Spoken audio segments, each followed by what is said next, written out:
आपका वोट, आपकी ताकत। वोट जरूर डालें। इलेक्शन से जुड़ी हर खबर तक ऐप पर डाउनलोड कीजिए तक ऐप। बजट के ऐलानों से देश की अर्थव्यवस्था में तेजी का अनुमान वित्त मंत्रालय की मासिक आर्थिक समीक्षा रिपोर्ट में जताया गया है। इस रिपोर्ट में दावा किया गया है कि 2022-23 में भारतीय अर्थव्यवस्था बड़े देशों में सबसे तेजी से बढ़ेगी। समीक्षा रिपोर्ट में कहा गया है कि पीएलआई स्कीम और इंफ्रास्ट्रक्चर पर खर्च बढ़ने से मैन्युफैक्चरिंग और कंस्ट्रक्शन सेक्टर को बड़ा फायदा मिलेगा। इसके साथ ही पीएम किसान योजना और एमएसपी से कृषि सेक्टर में भी लगातार बढ़ोतरी होने की बात कही गई है। रिपोर्ट में कहा गया है कि भारत अभी तक अकेला बड़ा देश है जिसका 2022-23 के लिए ग्रोथ अनुमान आईएमएफ ने बढ़ाया है।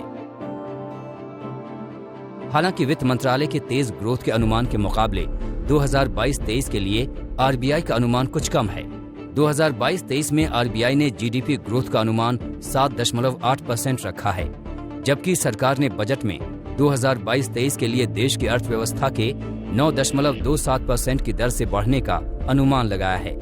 जबकि वर्ल्ड बैंक के मुताबिक 2022-23 के लिए भारत का जीडीपी ग्रोथ अनुमान 8.3% पर बरकरार है और 2023-24 के अनुमान को वर्ल्ड बैंक ने बढ़ाकर 8.7% कर दिया है।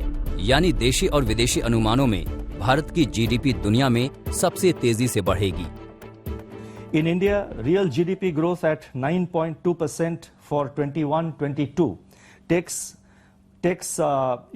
it modestly above the level of GDP in 2019-20.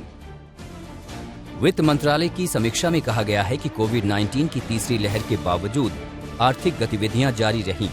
इसका अंदाजा बिजली की खपत, मैन्युफैक्चरिंग पीएमआई, निर्यात और ई-वे बिल जैसे हाई फ्रीक्वेंसी इंडिकेटर्स के प्रदर्शन से पता चलता है। अलग अलग सेक्टर्स के एक्सपर्ट्स भी दावा कर रहे हैं कि अब आर्थिक गतिविधियों में तेजी का फायदा उन्हें मिल रहा है। वैक्सीनेशंस ने एक बहुत इम्पॉर्टेंट रोल प्ले किया है क्योंकि वो हमारी इम्यूनिटी बढ़ाता है। तो आने वाले टाइम में फार्मा ग्रो ही करेगा क्योंकि वैक्सीनेशंस एक ऐड ऑन चीज़ से एक नेसेसिटी बन गई है। जैसे छोटे बच्चे पैदा होते ही अब वैक्सीनेशन स्केड्यूल पे आ जाते हैं, वैसे अब छोटे से लेके बड़े तक एक ये लाइफस्टाइल ही बन गया है कि वैक्सीनेशंस लगवानी है हमें पूरी अपनी लाइफ टाइम में। साफ है कि कोरोना के चलते लगाए जाने वाले प्रतिबंधों का असर अब चुनिंदा सेक्टर्स पर सीमित तौर पर दिखाई देता है। ऐसे में इकोनॉमी में आने वाले समय में गिरावट की आशंका भी नहीं है।